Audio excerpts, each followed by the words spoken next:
Goodbye, C-3PO. R5-D4 comes home, and Darth Vader was originally Luke's babysitter. Collider Jedi Council begins right now.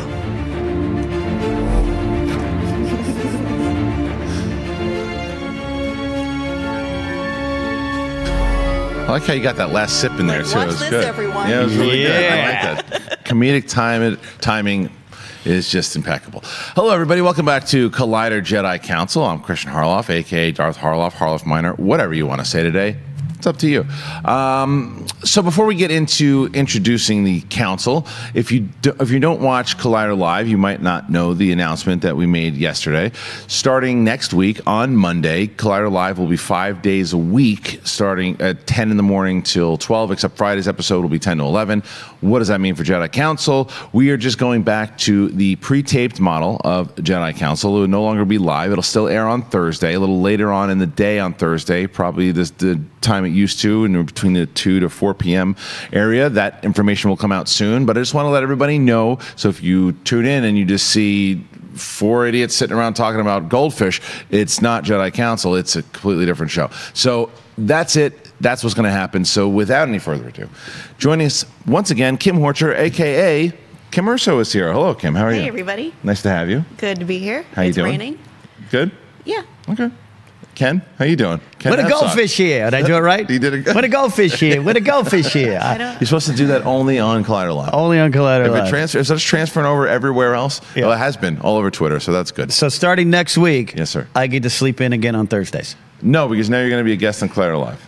Damn it. Because now you don't have an excuse, because now I know you're available. Damn it. See? I need a job. Yeah. All right, so we are going to get into the stuff that happens in Star Wars, and we'll start with Star Wars movie news, everything in the world of Star Wars movie news that's out there, out and about, whether it's circulating on Star Wars Newsnet or whatever wonderful outlet that might be reporting Star Wars news. Ken, what do you got? Hey, well, let's start first with our dear friend Anthony Daniels tweeting out, "Today was C-3PO's last day on Episode 9. He's sad. So am I. But we're so proud to have worked with such a lovely, talented cast and crew led by JJ and Kathy. I miss everyone, but I'm glad to know that we've been making something exceptional together to share with the waiting world." So Anthony Daniels wrapping on Episode 9, which, hey, you know, that's not necessarily news, but potentially, Kristian, this could be the last time we see C-3PO. We don't know what standalone movies or streaming shows we got. C-3PO in the kitchen cooking up food for guests. I don't know, but this might be it. No chance. He'll pop in one way or another. He was the one guy that was around with everything that they were doing. So whether it's voice acting for C-3PO on other shows, whether it's popping into a standalone movie down the line. Now, Anthony Daniels, maybe it's his last run. I don't know. But C-3PO, the character, I think will be around for sure. But this is the AT for me. This means AT, and that's almost there. Almost there. Stay on target, because we are getting closer and closer to Episode 9. And when you start getting news like this, right? When you start getting news of this guy rapped, she rapped, they rapped, that means like, okay, now we're going to start getting into the edit. Then that means that the trailer's going to come soon, and we're getting there. And once we get to the Star Wars Celebration, which is months away, that's where we're going to really start to gear up and hit more information. So this is good news, yeah, I think, because it means like, yeah, this trilogy is wrapped, but we're getting it soon. Kim, how do you feel about it? I mean, obviously, it's not the end of C-3PO, because who else is going to voice him? I'm sure other people could duplicate the voice, but they'll have him around as, at least a nod or a novelty. It's probably his last time in the suit, though, right? I don't know. He's getting up there in years. They're probably not planning what's next for C-3PO in terms of live action. Right. You just never know. I just think as far as this trilogy goes, he might be done, but you never know what they're going to come up with, that they decided in 2 years from now they want to do a different standalone in a time period where C-3PO, and he'd still be able to do it. So I don't know. It's certainly possible that he could return. I think he'll definitely be in a VO booth. Yeah. for sure. Definitely. I mean, Anthony Daniels has never said no to doing C-3PO's voice in anything, including Christmas albums, cartoons, everything. Nor should he. That's not an insult. That's just like he's very protective of this character, which is nice. We want that. We want that in our legendary Star Wars performers. Yeah, but interesting. And excitement building for that trailer. We're getting questions every day. When's the trailer? When's the tease? I still think Star Wars Celebration, like I think you are thinking, because we're so close to that too. At this point, just wait. If you're them, just wait, because it'll come out. It'll hit the internet at the same time it hits Celebration. Celebration will get it like maybe 15 minutes before the world gets it, and then we're off to the races. And you don't need more than 9 months to sell the film. You really don't. This movie, a lot of movies you do, but this one you don't need to sell it.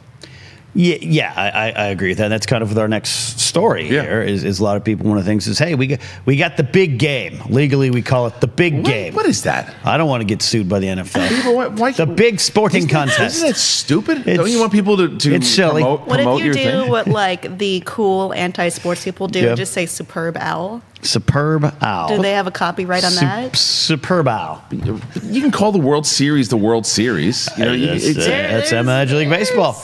Lawsuits in place. For the World Series, you can't. Why you can't call you're not allowed to call the World Series. I don't know. You got breaking news? It's a different league. I know, but I mean, it's so stupid. It's like regardless. It's dumb, but it's so there. stupid. Regardless, the Los Angeles Professional Football Contest are playing the New England Professional Football Team, and a lot of people are saying, "Hey, wouldn't that be a great spot?" Because we had a solo tease last year. Wouldn't it be a great spot for Episode 9? And we got these stories saying that no, we got Captain Marvel, Toy Story 4, Dumbo, all those kind of things. Don't get your hope up for anything, including Star Wars, any later releases, anything later in the year. Yeah, maybe later. Super Bowl is you're not going to see. I'm done with it. It's not Voldemort. Yeah. It's the Super Bowl. It's so stupid. Yeah, we're going to be watching the Super Bowl. We're not scared of the Super Bowl. We're just scared of being sued. Yeah, some federal agents just took Cody Hall out of the booth. It's the most ridiculous thing ever. It's ridiculous. All right, way to go, fish here. The point is that you're gonna get a lot of good big trailers. Star Wars will not be one of them because they want to be the only talk. They want to be when it comes out. They want to be the one because everything else is going to be so many. Which one? Who won the all the ads? Which was the best trailer? And they don't want to be a part of that. They don't need to be a part of that. So when Celebration happens, that's when it's going to hit, and that's when it should hit. Kim? Exactly. I mean, that's why Disney pulls out of Comic-Con and doesn't do gaming events at E3 anymore. It's because they could have their own announcement. They can control the news cycle. They don't have to compete with State Farm Insurance or Doritos at the big game because they're bigger than that. Right. Bigger. Yeah, but to your point, like again, Solo last year had to get something out. It was coming out within a couple months. Like that made sense. This one, not so much like you were saying earlier. I think it's a great point. They don't need to. They could. Force Awakens, in a way, needed to. Right. They needed to get that messaging out early. Hey, Han's got gray hair, and you're going to be okay with it. Well, I can't wait until December when the big movie comes out. All right, what's next? You're funny. Stupid. You're funny. You're grouchy. You're grouchy like it's just me. Dumb. Hey, we got some. I haven't clicked on it. We're going to talk about it, but because I think it's an interesting conversation. But Star Wars Episode 9, maybe some set photos leaked out. I don't know how. If you listen to Richard E. Grant and security measures going in, God bless those people that did it. They're probably buried in the desert right now.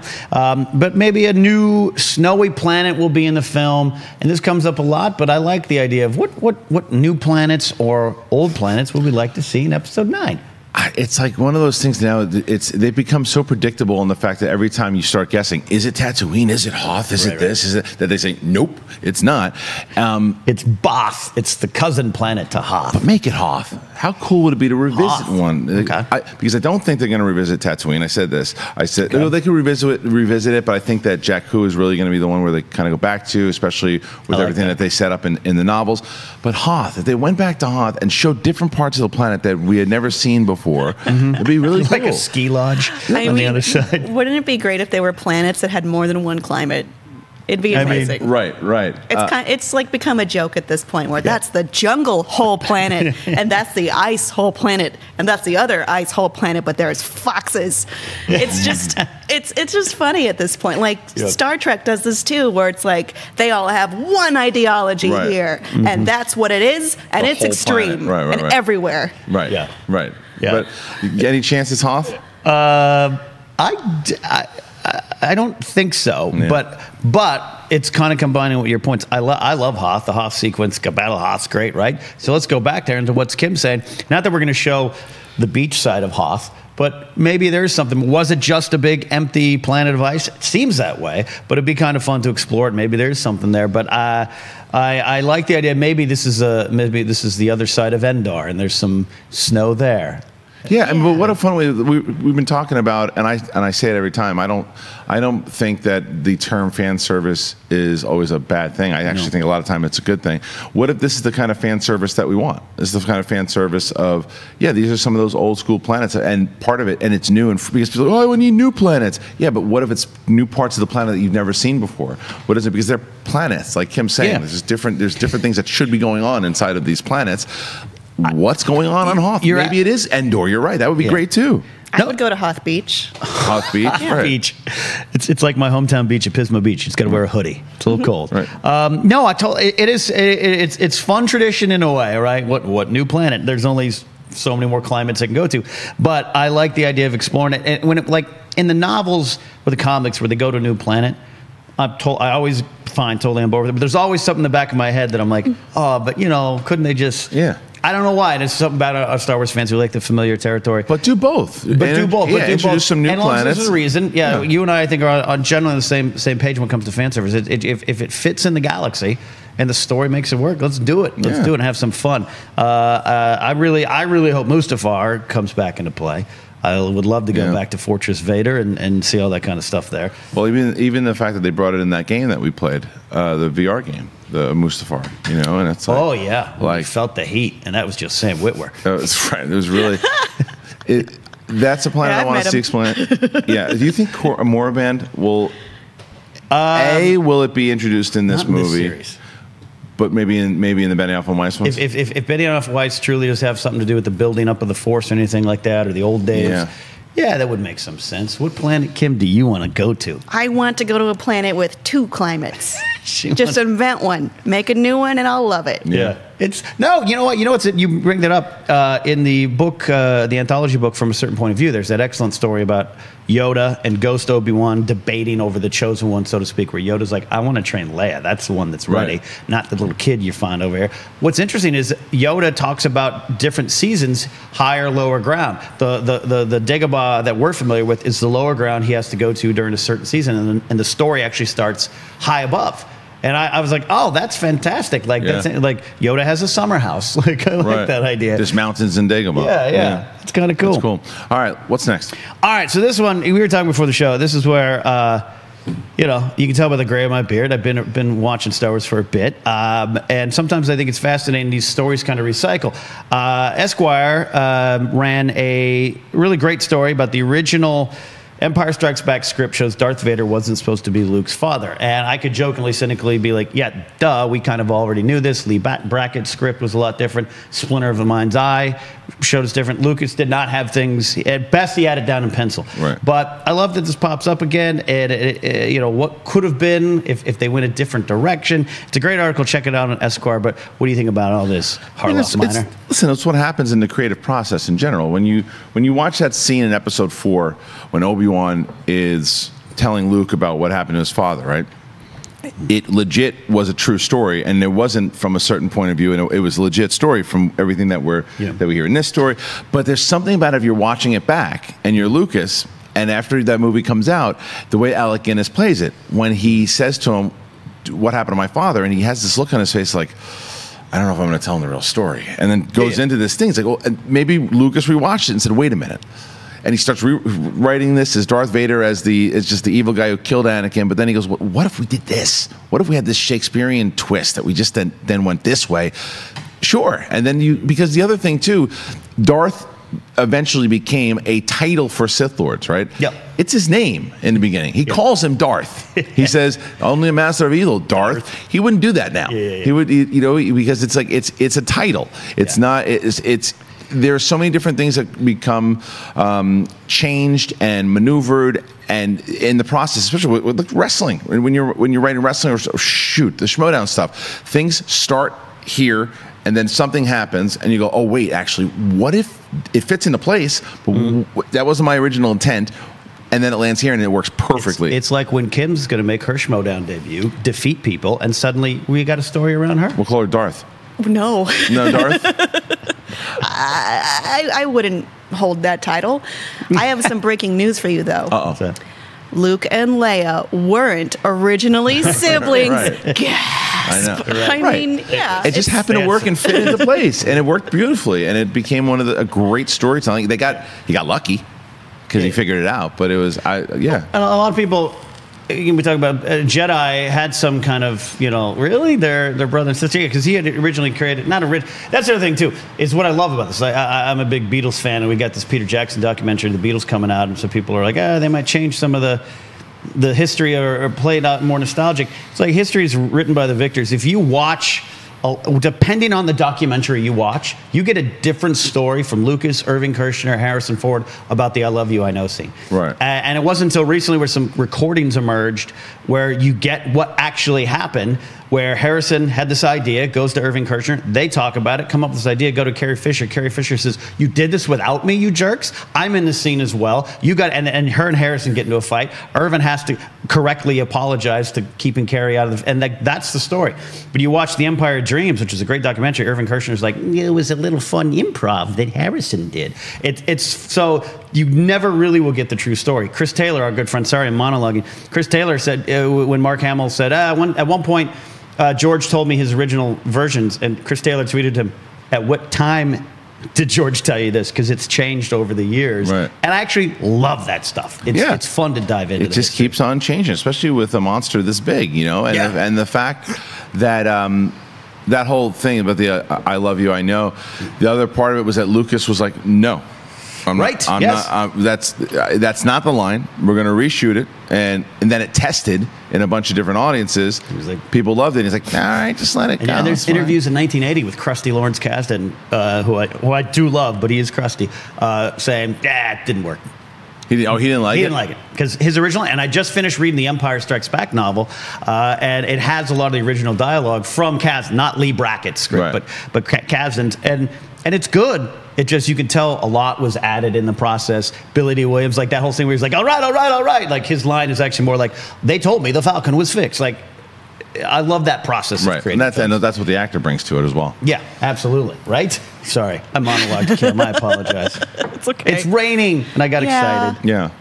One tip is don't do the I love you, I know thing with a significant other if they don't know what you're talking about, because it makes them mad. Have you tried it? I've done it twice. The first one was very mad at me when I said I know.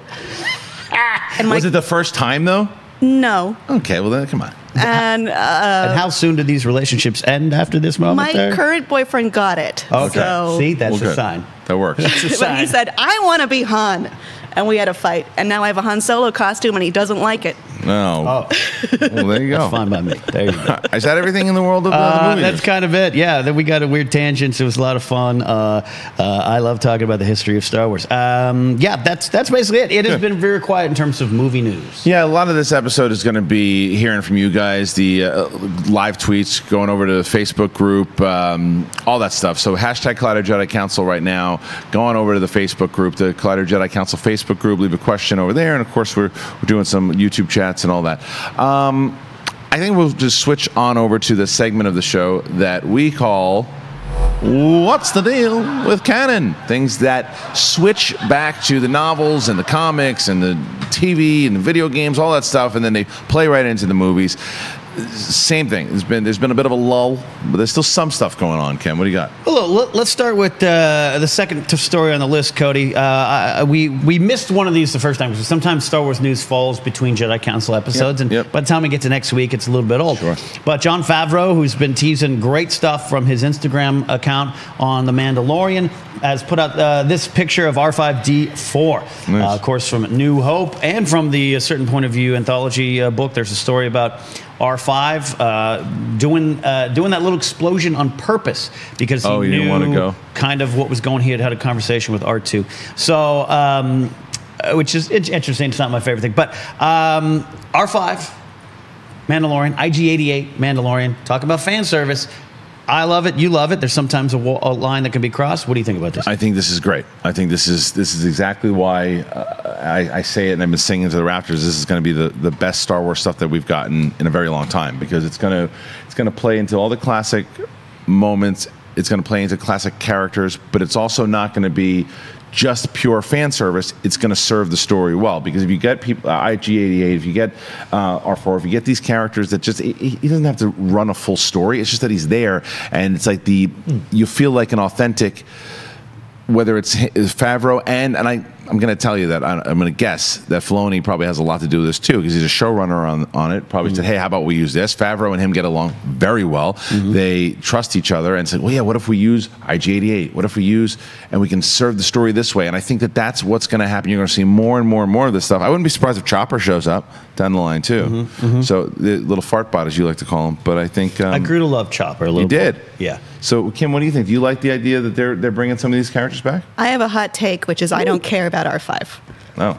I think he served a very okay, Ken. I think he served a very minor role in that movie, and I don't need to hear his backstory. I would like to hear from another droid named HK-47, who seems to have been forgotten about, but was hilarious. He's the one, if you don't remember, that calls you a meatbag person all the time. He'd be dead by then, though. It's 3,000 years Can we have a different version of him, or maybe some other assassin bots? Don't you think K2SO was kind of that version? No. I think Mr. Bones was. I don't think he was mean enough. Yeah, Mr. Bones was probably. Or dumb enough. I'm not sure. Yeah. But yeah, I mean, there would be. But why not do both? I like the idea. Like I said, I don't need a full episode of him, but the fact that he's around and we see, it would be. What happened to him? Obviously, he got out of there, right? Yeah. And where did he go? Well, this means we're definitely either going to Tatooine or R5 got out, hitchhiked on out of there, which both are interesting. Which is cool. The Tatooine implication is cool, right? Yeah, I'll give you that.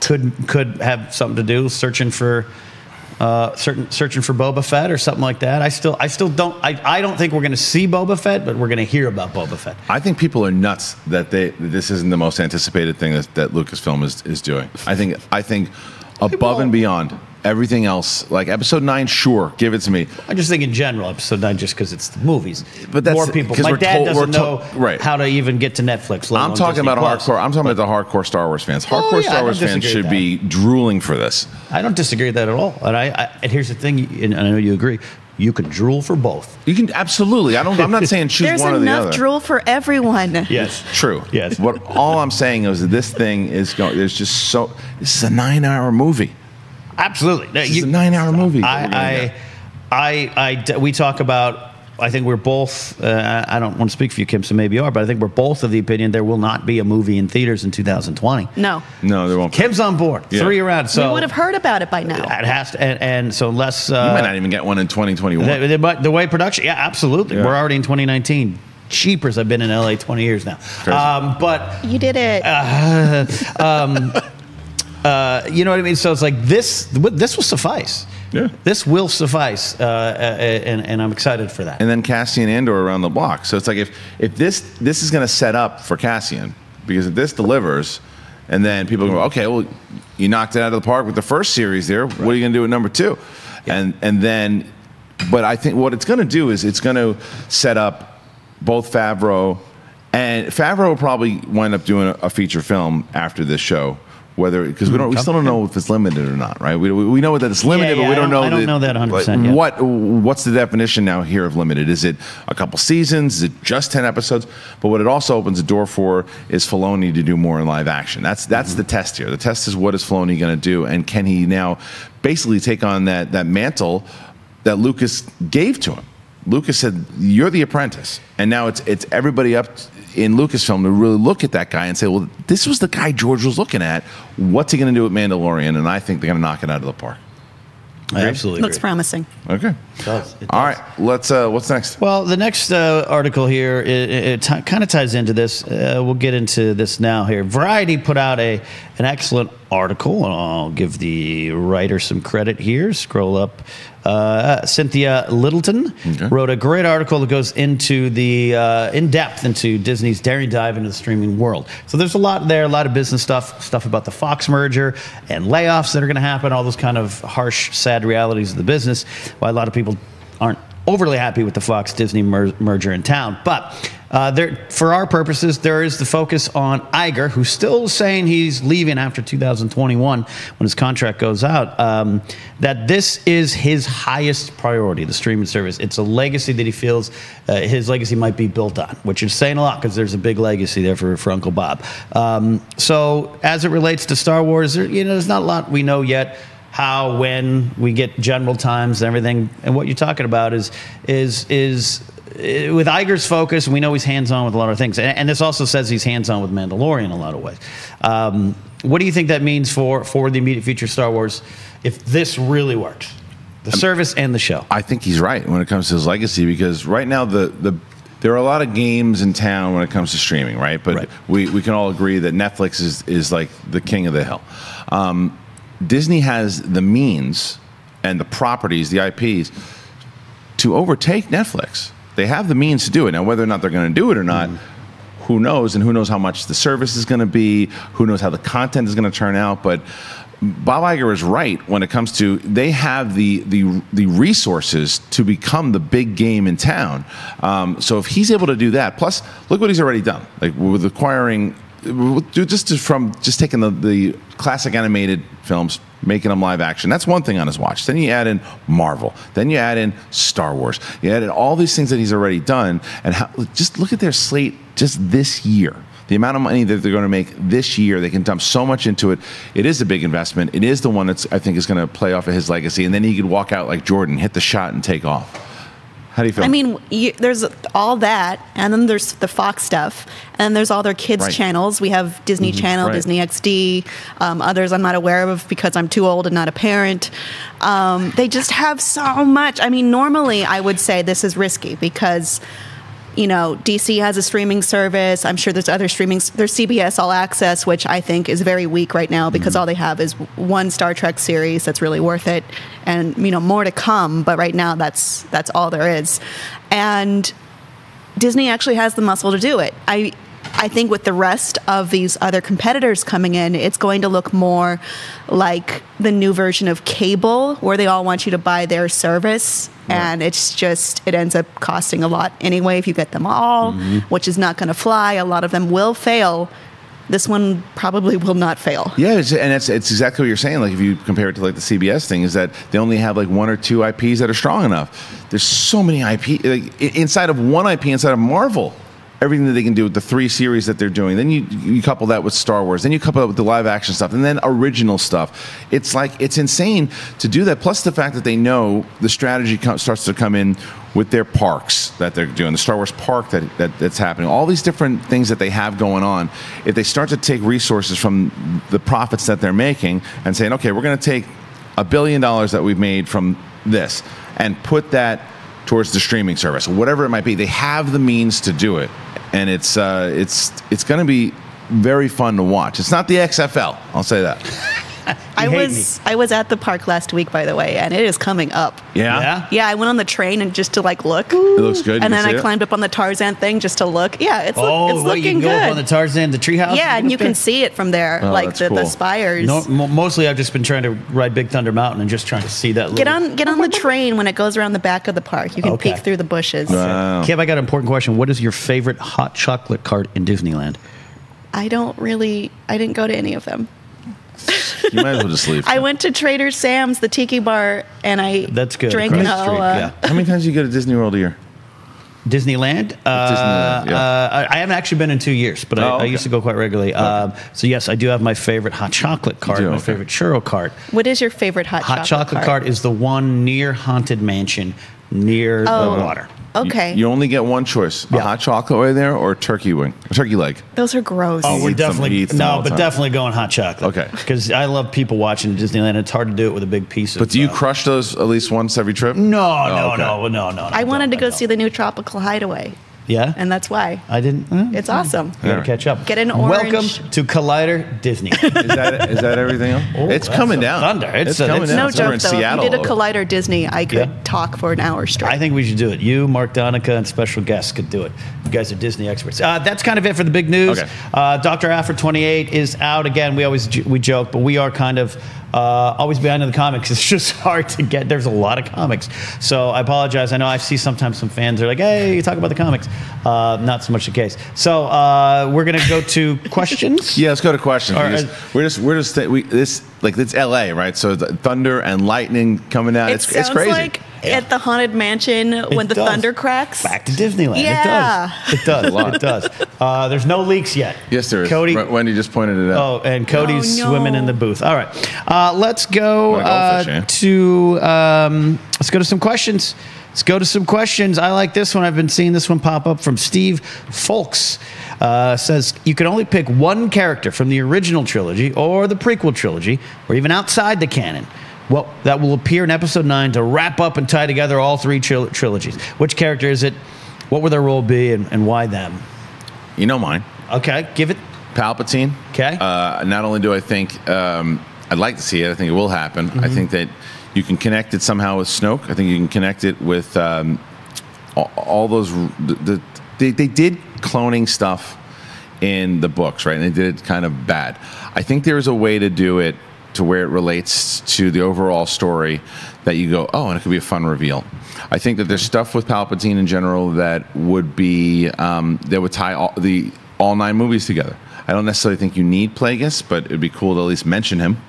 That would be fun. But that's where I stand. Kim? Ghost Luke or Force Ghost Luke. Oh, yeah. Because I think the original trilogy was very much his journey. And now, canonically he's gone. And if he doesn't appear in this one, I would definitely feel the loss because, we started with him looking at the twin suns and staring into what his destiny is. And now it's just like, where are we without him? Right. Ken? Clearly, the answer is Dexter Jetster. Stop it. And What? there's a cafe that Stop his son owns. No. Akbar? Sebulba, maybe? Wadu? No. Your answers are great. I would go with Qui-Gon Jinn. Yeah. Oh, I yeah. love me some Qui-Gon. I love what he's there. That I finally read that Jody Hauser Age of the Republic. Age of the Republic Qui-Gon, and it's really good. He and Yoda have some deep conversations, and Qui-Gon's mind was in an interesting spot leading up to the prequels. And I love the relationship between him and Dooku. I think there would have been something. He's also the first to learn this whole Force Ghost thing, right? So I think that'd be kind of interesting. Not going to happen, but that'd be. But it'd be interesting, yeah, for sure. All right. Cool. Right. Next question coming up here. Going back to Facebook.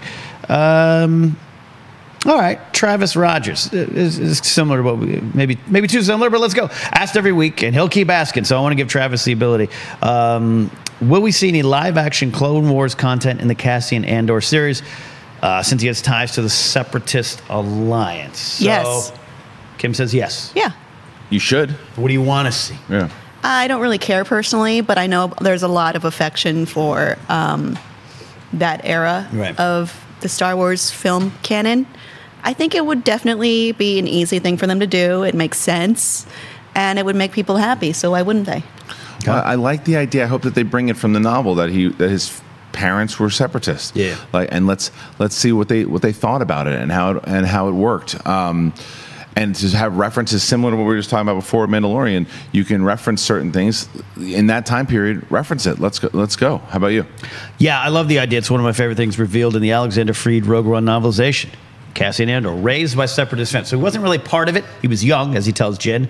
He's been in this fight since he was 6 years old. So he was probably involved in some things, but it wasn't like he chose that. It's just his parents were like, this is what's going on. And we're fighting the Jedi. We're fighting the Republic because they're doing bad things. It's what's so intriguing to me about Count Dooku is I think, yes, he's amoral. He likes power over dark and light. But I think when he was on the light side, he looked around and was like, this is something's not right over here. So I hope they explore it. And if, in terms of Cody's questions about, or excuse me, Travis's questions about seeing anything, maybe some flashbacks or something could be interesting. I wouldn't mind seeing some battle droids. It's definitely an interesting jumping off point to look Yeah. at, because I think even in the marketing we look so much as choose the dark side or choose the light, Right, and right, it's right. like, well, that's not it. That's not the end of the story. It's Yeah. not that literally black and white. Yeah. What about Yeah. what about Vader? Think there's a possibility he shows up in Cassian?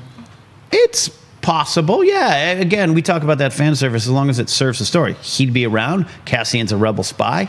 You know, is it a comical scene like Indiana Jones but they meeting don't even Hitler know- at the burning of the books and Admiral Oswald as Hitler is signed in? Is it something like that? Remember, that doesn't Or- mean that Cassian and him have to interact, because No, a lot it of the doesn't stuff, because necessarily mean that, the Empire's going on at that time. Yeah. So what if it's, as we see the stuff from the Rebel side, you see the stuff from the side of the Empire, and Yeah. very similar to what in Episode 4 when Tarkin's having that meeting and Vader walks in, or Vader's there, and chokes out what's his face, Modi? Thank you. Yes. See, this is why I don't compete. Conan Antonio Modi. And so, let's get Vader more involved in the Empire. You might as well. Yeah, Because he's more than just chop everybody down. I agree with that.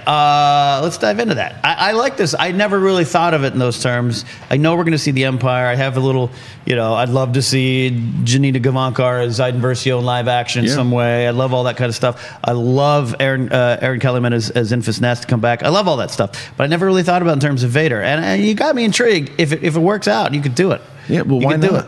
What do you Kim? think, Kim? Yeah, sure. Yeah? You want some Vader? I mean, I do like seeing different sides of him, or at least exploring what he's doing in this time, besides just the vague blanket of nefarious deeds Right. for the Emperor, Yeah, and then hey, Tarkin, there's Yes. people How do you floating do around. Tarkin? Right. It's weird. The Rogue Just One. recast him. The Rogue Would One they thing, CGI him for this? They can't. They just I recast think him. that's too much. Yeah. Maybe, but I like it on my TV now. Yeah, but that was for a few scenes. If he's going to be like a recurring character on it a lot, Oh, because sure, the yeah, I way don't he's on get it. Rebels, because I think that's the way you can't. There's only so much that you can take on, even if it's 9 or 10 episodes. If it's just about the rebellion and Cassian joining the rebellion, if that's just, you got to have, like in Game of Thrones, what makes it so special is that there's so many different stories going on. There's so many different characters that you get to learn throughout it. And I want to learn some of the most fascinating stuff about the books.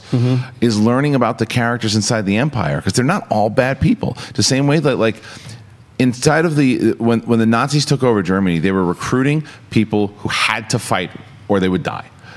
For the Germans, right? Now, there were people that did despicable, horrible things inside of it, paid for their crimes. There were other ones that were let off as because of they joined the German army and they're prisoners. Well, of I'll tell you war. personally, my grandfather, who is still alive, 94 in Anaheim, Right. was press ganged into the Nazi army. He was Right. captured as a Russian soldier, so he had to fight for 2 years until he escaped. that's So my- yeah, I know the details. That's my Yeah. point. So when it comes to and that's where with the Empire, there are people like that. And let me learn about those people. There are people that flipped to the other side and said, "I'm not doing this. I'm not fighting for these people. I'm out." Yeah. That happens in Lost Stars. Let me see that stuff, and you can do that inside of the Cassian series. Kim? I love any time we get to explore gray area in Star Wars. I think we should have gray Jedi too on that matter. Yeah, I wonder if they would though, because it just seems like they're very focused on, good or bad, light or dark. They've been exploring it a little bit more inside of the novels. Well, I mean, in Yeah. the mainstream. In the main storyline, yeah. It's a good point. Yeah, it's good. I mean, because the big, I believe, to me, joy has to be in Star Wars. That's part of what the appeal is. But all right, Okay, no joy, no joy. no joy. in Star Okay. Wars. Listen to that. Dang. Actually shaking the roof, Cody. I'm scared. Hold me. I've never heard thunder like that in LA before. That's crazy. Yeah, Did you seems guys like hear that? Yeah, it seems like we're in Iowa, where my dad was raised. Sounded after like he an came over earthquake from up Russia. there. Yeah, it did. Maybe it was an earthquake. Sorry, everybody. I know there's people probably watching in Chicago who are like, "Okay, we're so happy You we got idiots. some rain." Yeah. I just stepped outside, my foot froze off. Yeah. People are taking pots of coffee and turning it into snow immediately Yeah. out in Chicago. Snow turned into like a Yeah, spear. Yeah. Anyways. No. But I am intrigued, Kat, with things like I think the Mandalorian's going to have a little more quote joy than we might expect. But with Cassian, I mean, just look at that. Diego Luna plays him so well.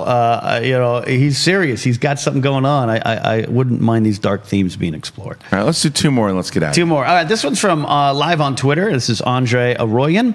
Andre writes, says, if the Episode 9 trailer comes out at Celebration, when will the trailer for The Mandalorian come out? Well, they want 2 big trailers in one weekend, which also leaves the sub-question I have about Episode 9 in December, maybe The Mandalorian, October, November. Yeah. We're going to have a lot. What do you think about this rollout of these 2 properties? We're getting them both at Celebration because it's a 5-day celebration. It's a 5-day event, and they are going to.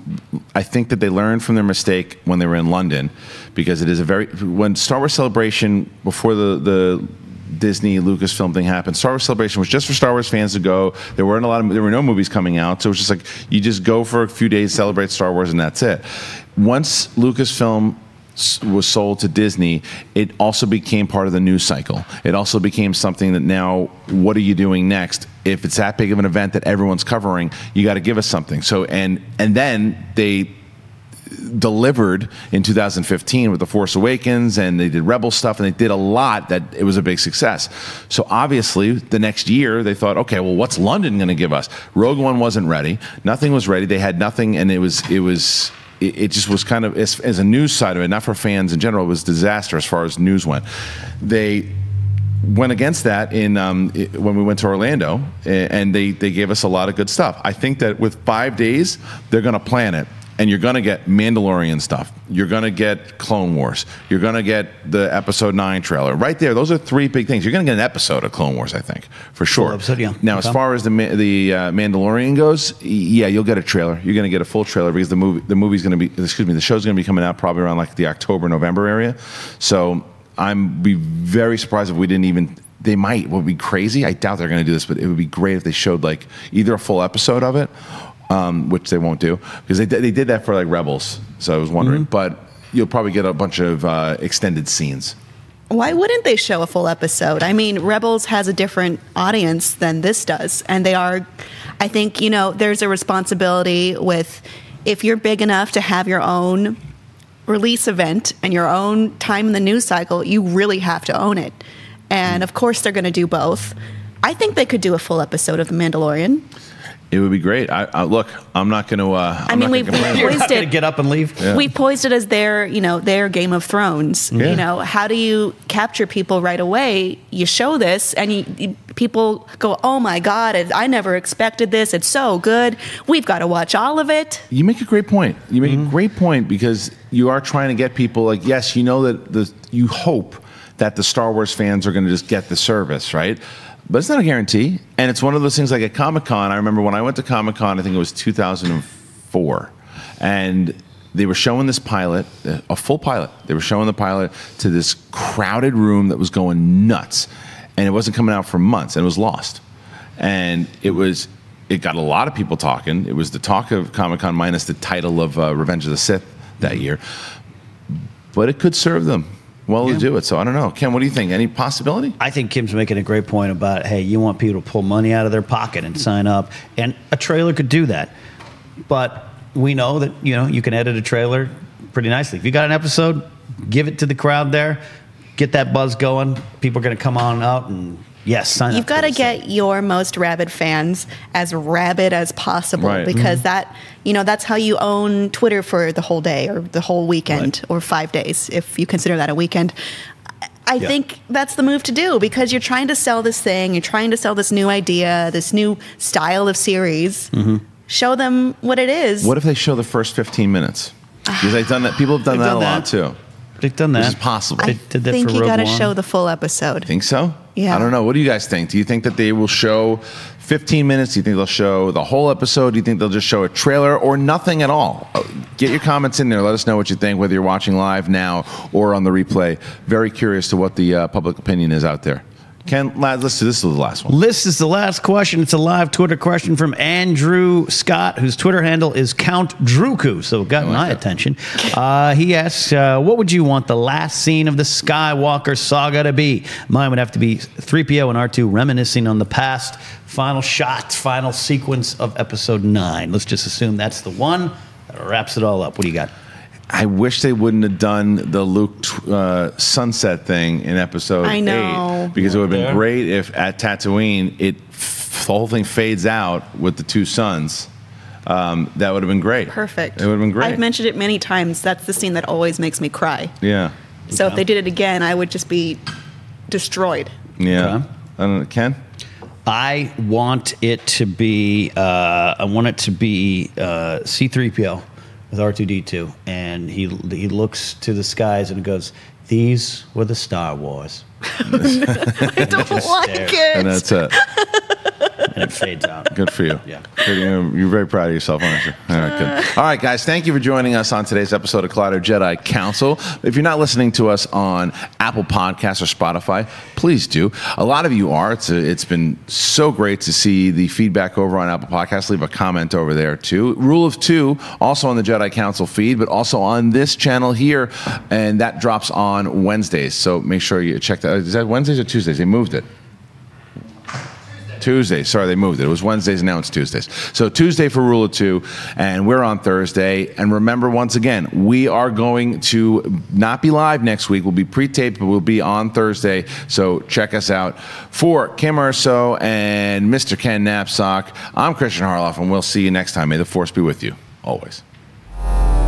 Hey everybody, Mark Ellis here. Thanks for watching this episode of Collider Movie Talk. You want to watch more? Then click up here, or you can click right here for more great content from Collider. And if you haven't subscribed to Collider Video, do so right now and share this vid with your friends. Thanks for watching.